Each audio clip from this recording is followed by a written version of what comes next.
Perkenalkan, nama saya Betty Adi. Saya Michael Yan Davis. Saya Kostan. Hai, saya Diki, bagian dari Udaido Kolektif.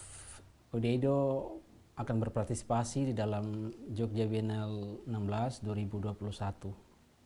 Udaido sendiri terdiri dari 7 anggota, 7 seniman aktif yang berasal dari berbagai tempat yang berbeda di Papua. Ada yang dari Jayapura, ada dari Fak-Fak, dari Nabire, di Yai, dari Timika. Masing-masing kami merupakan representasi atau perwakilan dari masyarakat-masyarakat yang terbagi di daerah-daerah di Papua. Kendati dalam keadaan terpisah, Udaido tetap berfokus untuk menghasilkan karya bersama. Kami pikir keterpisahan ini bukan halangan.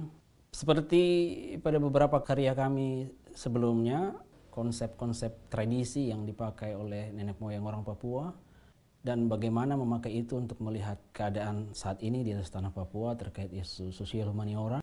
Sebuah konsep yang pada suku-suku di Papua disebut sebagai ruang arwah. Sebuah tempat di mana orang Papua percaya setelah mati arwah mereka akan pergi ke sana dan tinggal di sana. Ruang arwah ini dapat berbentuk ruang yang imajiner, yang berupa konseptual, dan pada beberapa suku menjadi sebuah ruang yang faktual. Dapat kita temukan mungkin di hutan, di sebuah pulau, di gunung-gunung besar, di pohon, di dalam gua, dan lain-lain. Pada kenyataannya saat ini, ruang-ruang ini mengalami ancaman. Ruang ini seperti misalnya pembalakan hutan, penambangan liar, dan pembangunan perkebunan yang secara masif dan agresif. Bagaimana ruang-ruang lain pun yang dimiliki orang Papua mengalami degradasi. Ruang berekspresi, ruang bersuara, ruang berserikat dan berkumpul. Sehingga kami pikir menarik untuk membawa masyarakat masuk ke dalam sebuah ruang di mana bukan hanya arwah orang Papua hidup, tetapi pemikiran-pemikirannya mereka tinggal, dan bagaimana tragedi-tragedi yang terjadi di atas tanah Papua membawa mereka berpindah ke ruang seperti begitu. Karya itu akan menyajikan gambaran perjalanan sebuah entitas yang mengalami berbagai persoalan di tempat ruang hidupnya di dunia, melakukan perjalanan menuju apa yang kita sebut Koreri, sebuah surga, tempat di mana orang Papua dapat hidup dengan damai, dapat hidup tanpa kekhawatiran, penindasan, diskriminasi.